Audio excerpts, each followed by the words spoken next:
अस्सलाम वालेकुम दोस्तों, अरशद अवान होमी स्टूडियोज़ में आपको खुश आमदीद कहते हैं। आज हम जिस टॉपिक पे वीडियो बनाने जा रहे हैं वो एक टेक्निकल टॉपिक इस हवाले से है कि नॉर्मली लोग उतना फोकस उस पर नहीं कर पाते। Price versus value in real estate investments, कि हम प्राइस को देखें या हम वैल्यू को देखें, और रियल स्टेट में हमें किस चीज़ को देखना चाहिए। प्राइस और वैल्यू दोनों डिफरेंट चीज़ें होती हैं, और जब आप रियल स्टेट में इन्वेस्टमेंट करने जा रहे होते हैं तो दो तरह की चीज़ों से आपकी इंटरेक्शन होती है, दो तरह के डिसीजन आप करने जा रहे होते हैं, और दो तरह की सर्विसेज इन्वॉल्व होती हैं। एक तो प्रॉपर्टी होती है जो आप ख़रीदने जा रहे होते हैं या आप सेल करने जा रहे होते हैं।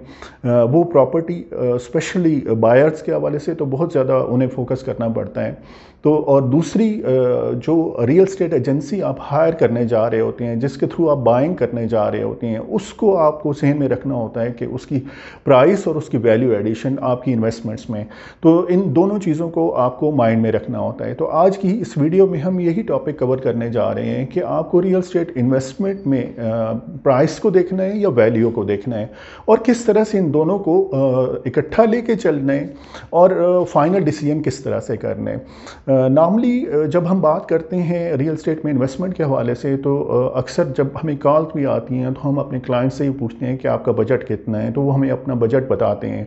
उस बजट के बेसिस पे हम उन्हें प्रॉपर्टीज़ शार्ट लिस्ट करके देते हैं। लेकिन जब प्राइस होती है, प्रॉपर्टी की प्राइस होती है, वो ऑल्दो एक की फैक्टर होता है, लेकिन सबसे अहम फैक्टर जो उसमें होता है वो उसकी वैल्यू एडिशन का होता है। तो as investor, as genuine buyer, जब आप रियल स्टेट में इन्वेस्टमेंट करने जा रहे होते हैं तो हमेशा वैल्यू एडिशन को सामने रखिए, प्राइस को सामने ना रखिए, वैल्यू एडिशन को सामने रखिए कि जो प्रॉपर्टी आप लेने जा रहे हैं उसकी वैल्यू क्या होगी, उसकी वैल्यू एडिशन क्या होगी, फ्यूचर में उसमें रिटर्न कितना आएगा और उसमें एक्सपोजर कितना है। मसलन मैं अक्सर अपनी वीडियोस में भी बताता हूँ, अपने क्लाइंट्स जो मुझे फ़ोन के थ्रू कांटेक्ट करते हैं या फेस टू फेस हमारी मीटिंग होती हैं, तो मैं अक्सर अपने क्लाइंट्स के साथ शेयर करता हूँ कि हमेशा जब रियल स्टेट में आप इन्वेस्टमेंट कर रहे होते हैं तो तीन चीज़ें आप माइंड में रखें। एक तो ये कि लोकेशन अच्छी होनी चाहिए, जहाँ पे भी आप इन्वेस्टमेंट कर रहे हैं लोकेशन बहुत बेहतर होनी चाहिए। इवन कुछ इस तरह से होता है कि कुछ बहुत अच्छी वेल डेवलप्ड सोसाइटीज़ होती हैं, उनमें भी कुछ लोकेशंस ऐसी होती हैं जो इन्वेस्टमेंट के पॉइंट ऑफ व्यू से रिकमेंडेड नहीं होती। तो एक रिलायबल रियल स्टेट एजेंसी ही जानती होती है कि सोसाइटी के अंदर कौन सी लोकेशन ऐसी हैं जो बहुत अच्छी हैं और कौन सी ऐसी लोकेशंस हैं जो जहाँ पे इन्वेस्टमेंट स्टक हो सकती है। तो हमेशा लोकेशन को अपने माइंड में रखिए, उसके बाद रिटर्न को अपने माइंड में रखिए कि फ्यूचर में इस प्रॉपर्टी पे रिटर्न आपको कितना मिलेगा। ऑल्दो हम थोड़ा सा उस हवाले से एहतियात हमें करनी चाहिए कि शॉर्ट टर्म में बिग जंप हमें माइंड में नहीं रखना चाहिए। हमें एक रीज़नेबल ग्रोथ हमें माइंड में रखनी चाहिए, टारगेट रखना चाहिए, और उसमें देखना चाहिए कि ये प्रॉपर्टी में हमें रिटर्न कितना मिलेगा।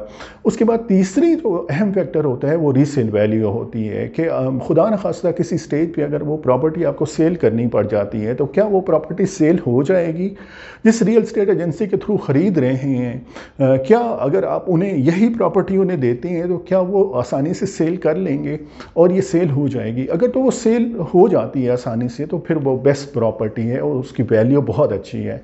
तो इस तरह जब प्रॉपर्टी आप ख़रीद रहे हैं तो उसकी वैल्यू को हमेशा देखिए, प्राइस को एक साइड पे रखिए, वैल्यू हमेशा माइंड में अपने रखिए। दूसरी साइड पे जब रियल स्टेट एजेंसी की सिलेक्शन आप करने जा रहे होते हैं तो उसमें भी आप प्राइस के बजाय, फ़ी के बजाय आप वैल्यू एडिशन को देखिए कि कौन सी रियल स्टेट एजेंसी मेरी इन्वेस्टमेंट्स में वैल्यू, रियल वैल्यू ऐड करती है।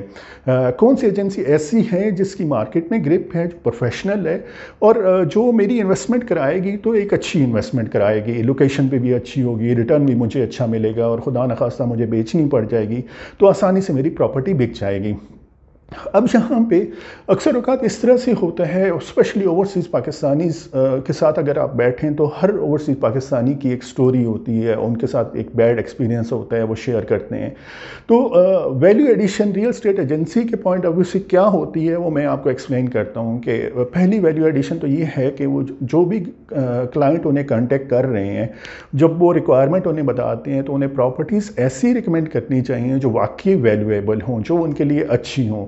कहीं कोई ऐसी प्रॉपर्टी ना हो जहाँ पे उनकी मेहनत की कमाई स्टक हो जाए। रियल एस्टेट एजेंसी नॉर्मली जब डील क्लोज हो जाती है तो अपनी फ़ी लेती है, कंसल्टेंसी फ़ी। उसके बाद रियल एस्टेट एजेंसी मतलब उसकी ज़िम्मेदार नहीं रहती ट्रांजैक्शन के हवाले से। उसके बाद जेन्युइन बायर उस इन्वेस्टमेंट्स का ज़िम्मेदार होता है। खुदा न खास्ता अगर वो प्रॉपर्टी स्टक हो जाती है तो उसका नुकसान उस ओनर को होता है। तो एक अच्छी रियल एस्टेट एजेंसी की वैल्यू एडिशन ये होती है कि वो अपने बायर्स का, अपने क्लाइंट्स की इन्वेस्टमेंट ऐसी जगह पे कराए जहाँ पे वाकई वैल्यूएबल प्रॉपर्टी हो। उसके बाद दूसरा स्टेप ये होता है कि जब एक डील सील हो जाए, डील क्लोज हो जाए, उसके बाद भी वो रियल एस्टेट एजेंसी अपने जो बायर हैं उनको अपडेट देती रहे कि सर आपने हमारे थ्रू इन्वेस्टमेंट की थी और इस सोसाइटी में आपने इन्वेस्टमेंट की थी और इस सोसाइटी में इस वक्त ये डेवलपमेंट्स चल रही हैं। उसका फ़ायदा क्या होता है कि जिन लोगों ने इन्वेस्टमेंट्स की होती हैं उन्हें लेटेस्ट अपडेट्स आ रही होती हैं, उनका कॉन्फिडेंस डेवलप हो रहा होता है और उस कॉन्फिडेंस के बेसिस पे वो फर्दर इन्वेस्टमेंट्स करते हैं। तो ये वैल्यू एडिशन होती है एक रियल एस्टेट एजेंसी की साइड से। और हमेशा इन दोनों स्टेप्स में, दोनों एसेट्स में, मतलब प्रॉपर्टी अगर आपने इन्वेस्ट करनी है तो प्रॉपर्टी भी ऐसी हो जो जिसमें रियल वैल्यू हो, आप वैल्यू को माइंड में रखें। और जब आपने रियल एस्टेट एजेंसी की सिलेक्शन करनी है तो भी ऐसी एजेंसी को सिलेक्ट करें जो वाकई वैल्यू डिलीवर करती है, वैल्यू ऐड करती है आपकी प्रॉपर्टीज़ में। तो ये मेरा एक टॉपिक था आज की वीडियो का, प्राइस वर्सेस वैल्यू का।